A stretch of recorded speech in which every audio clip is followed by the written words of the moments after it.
দেখুন নাস্তাগুলো বানানোর পর কত সুন্দর লাগছে দেখতে। এটা খেতেও কিন্তু ভীষণই টেস্টি হয়। ইচ্ছে করলে আপনারা বাচ্চাদেরকে স্কুলের টিফিন বক্সেও দিতে পারবেন বা অফিসের টিফিনেও দিতে পারবেন। এমনিতেও সন্ধেবেলা, রাত্রে বা সকালে যে কোনো সময় আপনারা এই নাস্তাগুলো বানিয়ে খেতে পারবেন। খেতে কিন্তু অসম্ভব মজার হয়। ঘরে থাকা সামান্য কিছু উপকরণ দিয়ে খুব সহজেই বানিয়ে নেওয়া যায়।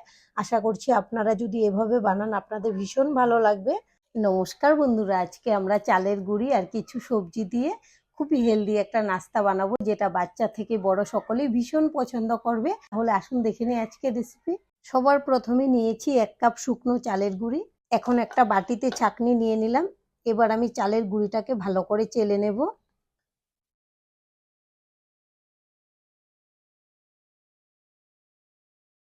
আমি যতটুকু চালের গুঁড়ি নিয়েছি তার 4 ভাগের 1 ভাগ নিয়েছি ময়দা। ময়দাটাও চেলে নেব। ময়দাটা দিলে আমরা যখন নাস্তাগুলো বানাবো তখন কিন্তু ভাঙবে না, খুব সুন্দর করে আপনারা বানাতে পারবেন। এবার দিয়ে দেব স্বাদ অনুযায়ী লবণ। এখন দিয়ে দেব জল। খুব ভালো করে মিশিয়ে নেব। আর জলটা একবারে দিলাম না, অল্প অল্প করে দিয়ে মেশাবো। একবারে দিলে বেশি পাতলা হয়ে যাবে। যতটুকু লাগবে আমি বুঝে ব্যাটারটাকে গুলিয়ে নেব। প্রতিদিন রুটি খেতে খেতে যদি ভালো না লাগে আপনারা এইভাবে এই নাস্তাটা বানিয়ে খেতে পারবেন। অনেকেই আছে রাতে রুটি খায়, তখন কিন্তু রুটি খেতে খেতে ভালো লাগে না। এরকম নতুন একটা নাস্তা বানিয়ে খেতে কিন্তু খুবই ভালো হয়। এখন আরেকটু জল দিয়ে দেব। আর এই ব্যাটারটা কিন্তু রেস্টে রাখতে হবে, যেহেতু আমি শুকনো চালের গুঁড়ি নিয়েছি, তাহলে এটা ভিজে নরম হয়ে যাবে, তখন কিন্তু খুব ভালো হবে নাস্তাটা।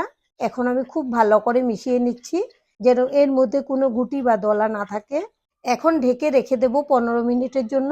এবার নিয়েছি কিছু সবজি। এখানে নিয়েছি গ্রেট করা গাজর, টমেটো, বাঁধাকপি, কুচানো পেঁয়াজ, কাঁচা লঙ্কা, গ্রেট করা আদা আর ধনেপাতা কুচি। এখন একটা বাটিতে গাজরগুলো নিয়ে নেব, টমেটো আর বাঁধাকপি। এখন দিয়ে দেব অল্প একটু লবণ। এখন এগুলো মেখে নেব, এর জলটা বের করে নেব।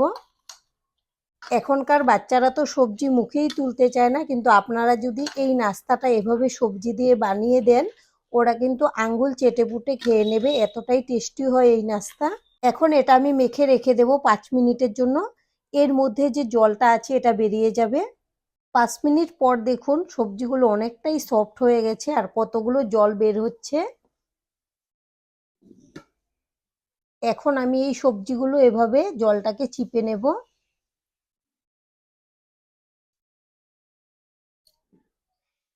আর আমি বেটারের মধ্যে দিয়ে দেব।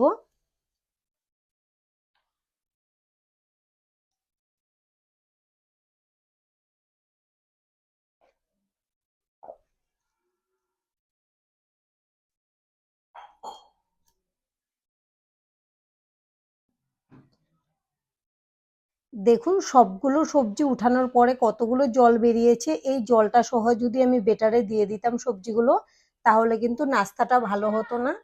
এবার দিয়ে দেব কুচানো পেঁয়াজ, কাঁচা লঙ্কা, ঝালটা আপনারা আপনাদের স্বাদ অনুযায়ী কম বেশি করে নিতে পারেন, গ্রেট করে রাখা আদা আর ধনেপাতা কুচি। আর এখানে নিয়েছি গোলমরিচের গুঁড়ো। আর দিয়ে দেব চাট মশলা। এই দুইটা উপকরণ দেওয়ার জন্য কিন্তু খুব সুন্দর সেন্ট হবে নাস্তাটা, খেতে ভালো লাগবে। এখন সবকিছু একসঙ্গে খুব ভালো করে মিশিয়ে নেব। আর আমাদের আজকের রেসিপিটা সম্পূর্ণ দেখার অনুরোধ রইল। দেখে যদি আপনাদের ভালো লাগে একটা লাইক অবশ্যই দিয়ে দেবেন। আপনাদের একটা লাইক আমাদেরকে অনেক উৎসাহ দেয় নতুন নতুন ভিডিও বানাতে। আর আমাদের পাশে থেকে চ্যানেলটিকে সাবস্ক্রাইব করে নেওয়ার জন্য অনুরোধ রইল। দেখুন খুব ভালো করে মিশিয়ে নিয়েছি। এবার দিয়ে দেব 1 চামচ সাদা তেল। এখন আবারও খুব ভালো করে মিশিয়ে নেব। এবার দেখাচ্ছি বেটারের ঘনত্বটা কেমন রাখতে হবে। তেলটা দিয়ে কিন্তু খুব ভালো করে মেশাতে হবে। এই যে দেখুন এরকম থাকবে। এর থেকে বেশি পাতলা হলেও ভালো হবে না, আর যদি ভারী রাখেন তাহলে কিন্তু সেদ্ধ হতে সময়টা বেশি লাগবে। আমাদের বেটার কিন্তু একদম রেডি।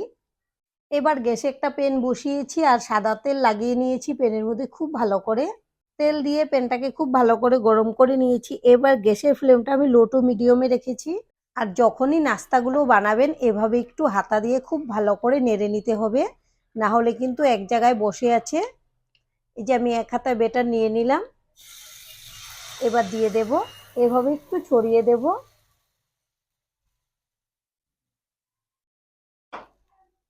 এখন ঢেকে দেব, আর গ্যাসের ফ্লেম কিন্তু মিডিয়ামেই রাখতে হবে, তাহলে সবজিগুলো খুব ভালো করে সেদ্ধ হবে।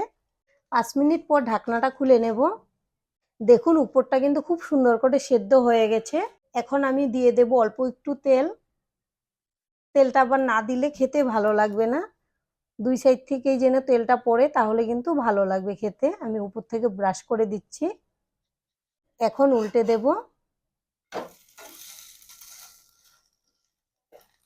এখন কিন্তু আর ঢাকতে হবে না, খুব ভালো করে সবকিছু সেদ্ধ হয়ে গেছে। এভাবে একটু ভেজে নেব উল্টে পাল্টে সুন্দর করে। আর এই নাস্তাগুলো এতটাই টেস্টি হয়, আপনারা যাকেই একবার খাওয়াবেন সে কিন্তু আপনার কাছে আরো এই নাস্তাটা খেতে চাইবে। বানানোও খুব সহজ, আপনারা এভাবে বাড়িতে বানিয়ে দেখতে পারেন। এই পাশটাও কিন্তু খুব ভালো করে ভেজে নিয়েছি। আমাদের এই নাস্তাটা একদম রেডি, আমি প্লেটে তুলে নেব। আর এভাবেই বাদবাকি নাস্তাগুলো বানিয়ে নেব। আর আজকের ভিডিও এখানেই শেষ করছি। সবাই ভালো থাকবেন, সুস্থ থাকবেন। সম্পূর্ণ ভিডিও দেখার জন্য অসংখ্য ধন্যবাদ।